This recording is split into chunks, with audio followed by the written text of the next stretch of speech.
¿Cómo puede una figura mediática, una cara conocida de la televisión, acabar siendo el arquitecto de una guerra total? Pues en el análisis de hoy vamos a desgranar precisamente eso. El viaje de Pete Hegseth, una evolución que cambió por completo la doctrina militar de Estados Unidos y que culminó en un conflicto brutal contra Irán. Ojo, porque cuando el recién nombrado secretario de Defensa de Estados Unidos suelta estas palabras en marzo de 2026, no es simple retórica, para nada.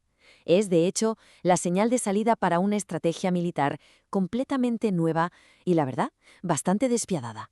Para entender hasta qué punto esta doctrina fue radical, tenemos que echar la vista atrás, porque las ideas que le dieron forma a esta guerra, nacieron mucho antes de que Hegseth pusiera un pie en el Pentágono.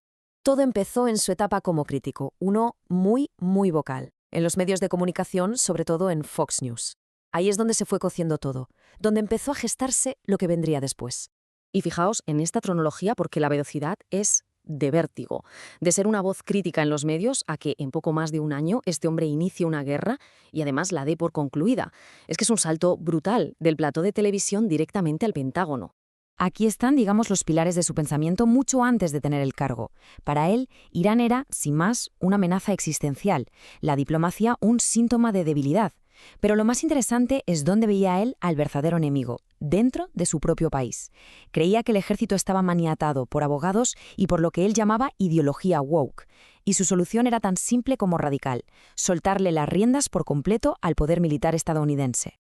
Y para entender de verdad contra qué luchaba, hay que pararse un momento en esto.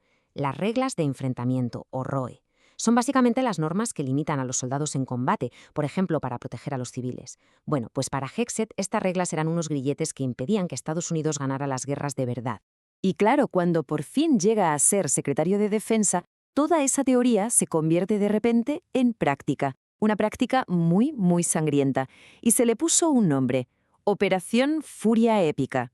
Hegseth no se anduvo con rodeos. Vamos, su lema para la operación contra Irán fue clarísimo y directo: no a las reglas de enfrentamiento estúpidas. Esto era, en esencia, dar luz verde públicamente a una guerra sin los frenos legales y sí, también éticos, que habían existido hasta entonces. Aquí se ve perfectamente el antes y el después, la ruptura total. Mientras la guerra tradicional, por así decirlo, siempre buscaba cierta contención, proteger a los civiles, la doctrina de Hegseth solo tenía un objetivo en mente: la máxima letalidad para conseguir una victoria aplastante y rapidísima. Las soluciones diplomáticas simplemente desaparecieron y fueron sustituidas por la exigencia de una rendición incondicional. Pero claro, esto implicaba cruzar una línea muy seria: la orden sin cuartel, es decir, no mostrar piedad ni tomar prisioneros aunque el enemigo se rinda. Esto no es solo una táctica radical. Según el derecho internacional, se considera, sin rodeos, un crimen de guerra. ¿Y cómo lo justificaba él? Pues lo defendía como un mal necesario para, según él, proteger vidas estadounidenses y sobre todo para acabar la guerra cuanto antes. Y con esto, la transformación da un giro más. Porque a Hegseth no le bastaba con una simple victoria militar. No, fue más allá. La reinterpretó como un triunfo religioso, casi como una cruzada. Después de dejar la infraestructura de Irán en ruinas, no habló de un éxito geopolítico, no. Él lo llamó una victoria de Dios. Y así, de un plumazo, transformó un conflicto militar en una especie de lucha sagrada entre el bien y el mal. Un ejemplo clarísimo de esta sacralización de la guerra fue lo que hizo cuando rescataron a un piloto estadounidense derribado. Lo comparó ni más ni menos que con la resurrección de Jesús en Pascua. Es increíble cómo un hecho militar de repente se convierte en un símbolo religioso para reforzar esa narrativa de victoria sagrada. Vale, ya hemos visto la ideología, la guerra, pero ¿y después? ¿Cuál fue el resultado real de esta operación basada en la destrucción total? Pues vamos a ver el balance que presentó el propio Hegseth y lo que significa de cara al futuro. 100%. Esa fue la cifra que dio Hegseth tras el alto el fuego. Dijo que la capacidad de Irán para fabricar misiles había sido aniquilada por completo. Este número tan rotundo, tan absoluto, pretendía ser la prueba de su victoria total. Sin matices, era la eliminación completa de la amenaza. Y punto final. Así que el camino está muy claro, ¿no?